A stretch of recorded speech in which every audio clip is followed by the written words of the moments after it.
Naidupeta MB news. Tirupati జిల్లా నాయుడుపేట మండలం శ్రీనివాసపురంలో Jagananna layout అభివృద్ధి నిర్మాణం కొరకు ఎంఎన్ఆర్ఈజీఎస్ నిధులు సుమారుగా 3,79,00,000 రూపాయలు ఖర్చు చేయడం జరిగినది. అవినీతి సంబంధించి council for citizen rights state committee మెంబర్ని వి తులసీదాస్ 31/5/2023న తిరుపతి జిల్లా కలెక్టర్ గారికి, డిపిఓ గారికి, ఆంధ్రప్రదేశ్ చీఫ్ సెక్రటరీ గారికి, ముఖ్యమంత్రి గారికి, విజిలెన్స్ ఆఫీసర్ గారికి ఫిర్యాదు చేయడం జరిగినది. ఫిర్యాదు సూళ్లూరుపేట డిఎల్డిఓ వివి శేషయ్య గారు 4/10/2023 తేదీన విచారణ జరపడం జరిగినది.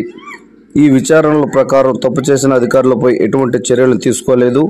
మరలా ఆంధ్రప్రదేశ్ ముఖ్యమంత్రి గారికి, చీఫ్ సెక్రటరీ గారికి, తిరుపతి జిల్లా కలెక్టర్ గారికి ఈ అవినీతి గురించి మెయిల్ చేయగా ఈరోజు అనగా 27/7/2024 APD MNREGS Sullurpeta cluster Ravikumar Naidu గారు నా ఫిర్యాదు పైన విచారణ జరపడం జరిగినది.